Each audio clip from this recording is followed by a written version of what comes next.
November 3rd, 1948, 2:47 p.m. 6 armed men in 2 stolen Buicks blocked both ends of West 147th Street. The armored truck carrying Bumpy Johnson's weekly cash collection had nowhere to go. Tommy guns pointed at the windshield. Shotguns aimed at the tires. The driver, a man named Marcus, raised his hands slowly. This was it. 3 months of planning, 6 professional hijackers, perfect timing, perfect execution.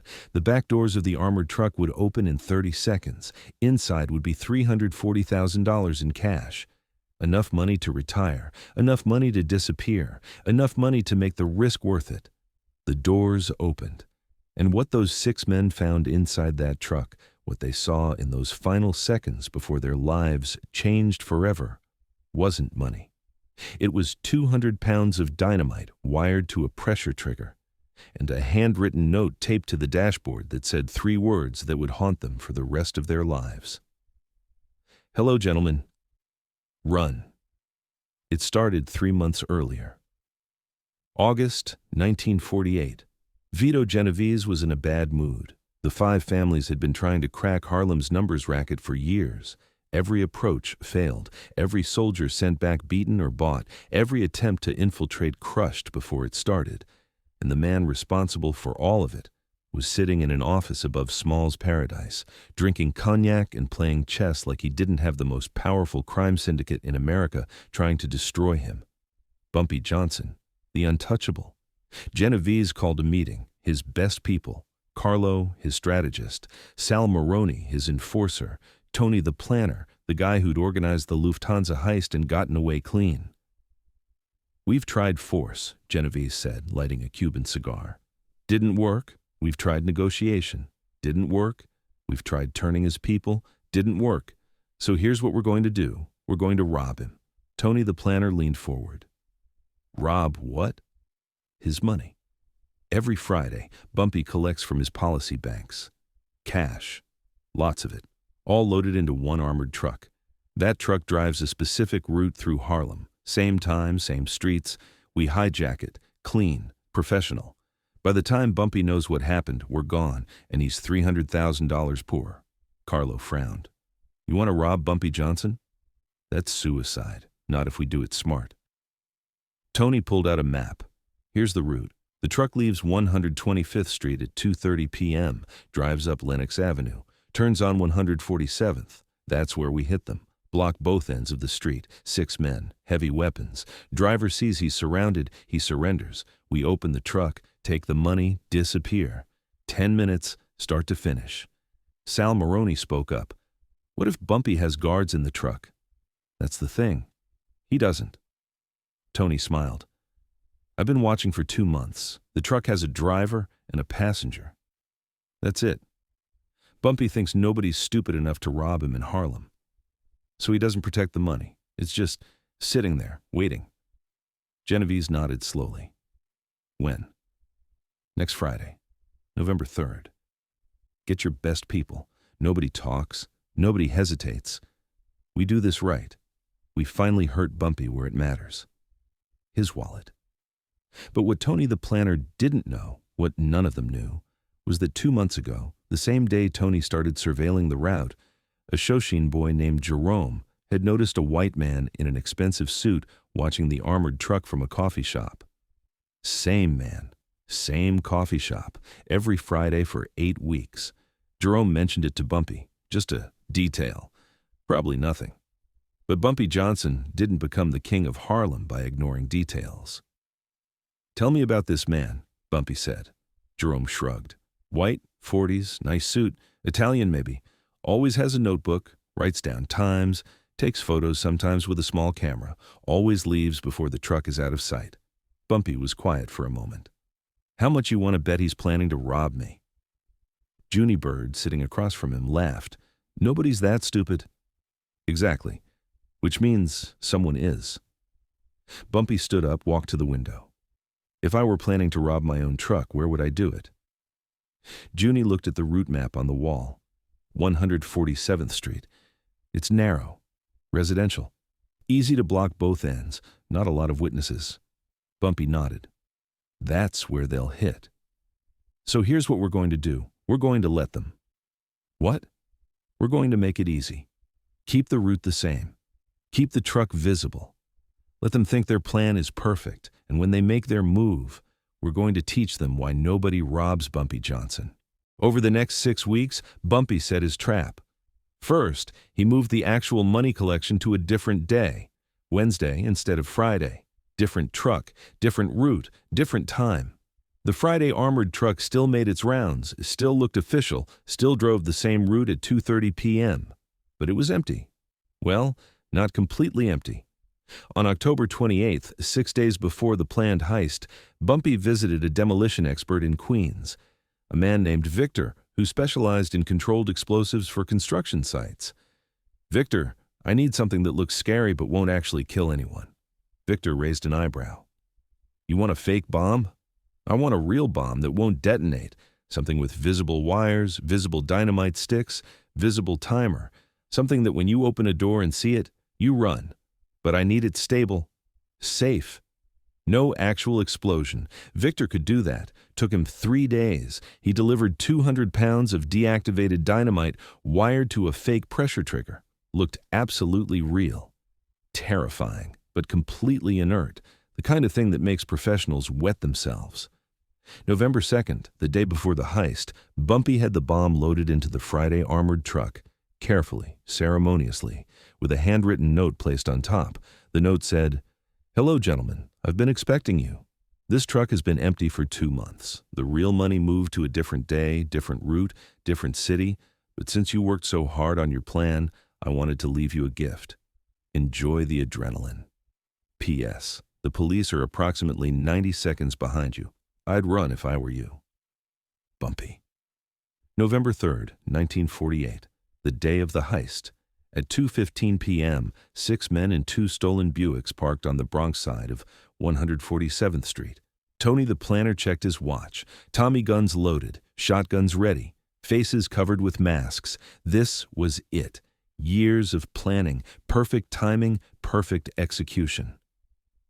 At 2:30 p.m., the armored truck turned onto 147th Street. Right on schedule. Tony gave the signal. The 2 Buicks pulled into the street from opposite ends, blocked the road. The armored truck had nowhere to go. Driver hit the brakes. The truck stopped. 6 men poured out of the Buicks, weapons up.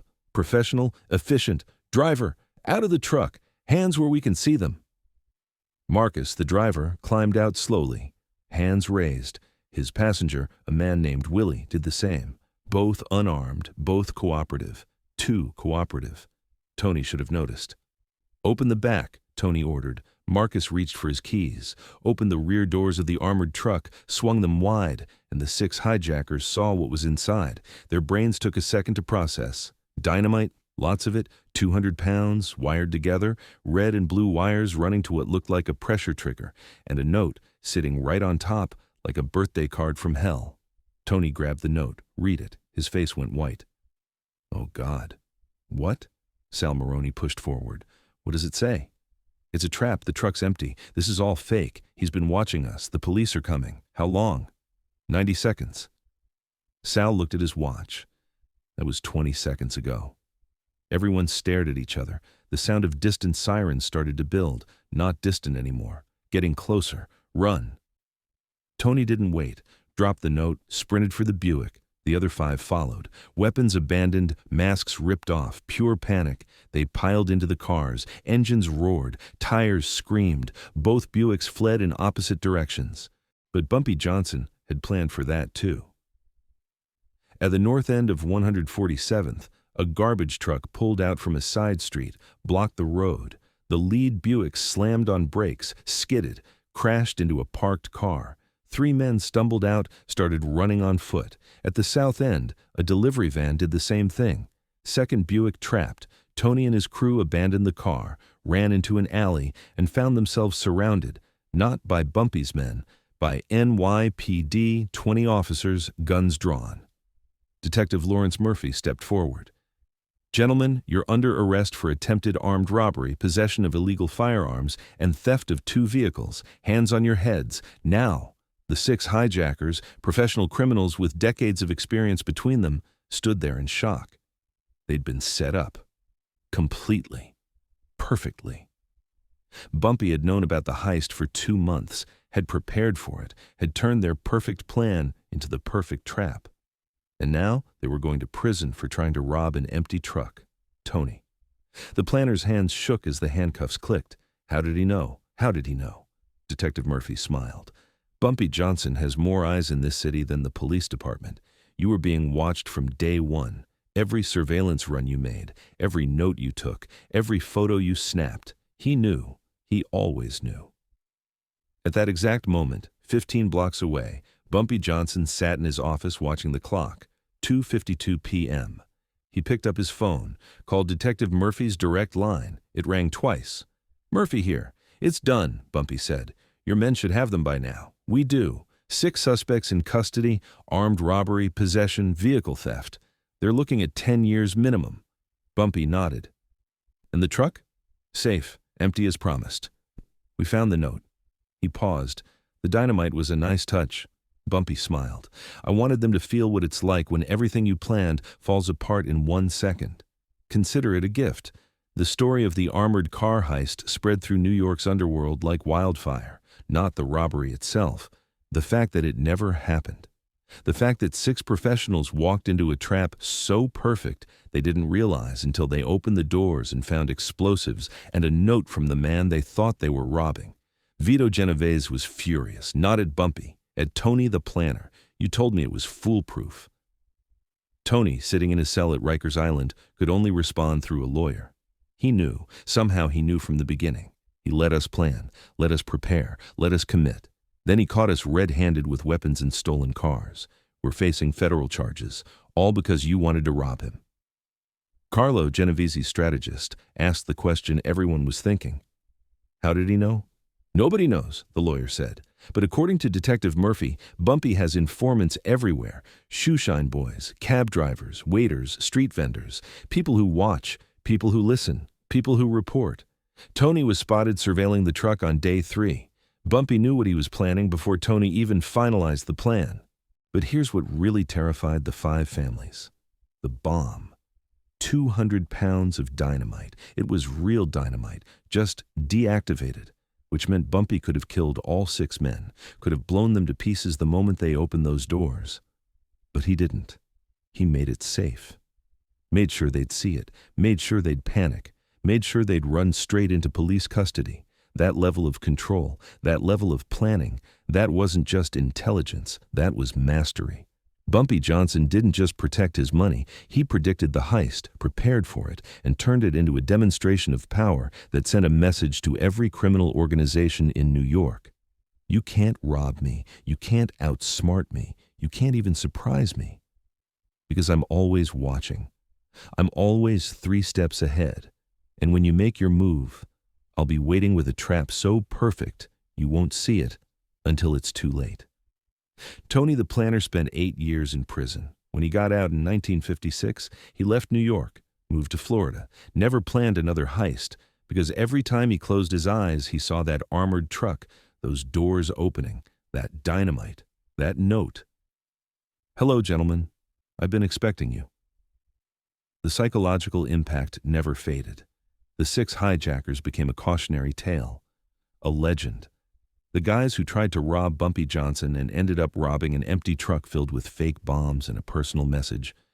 The guys who were so perfectly set up, they walked straight into federal custody without Bumpy ever showing his face. Detective Murphy kept the note framed in his office until he retired. Visitors would ask about it. He'd tell the story.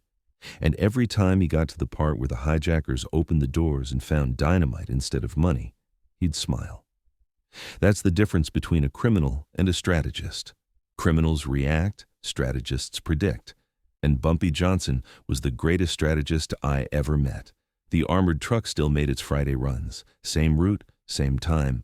But now everyone knew it was probably empty, or booby-trapped, or being watched by 50 informants. Nobody ever tried to rob it again, because Bumpy had proven something.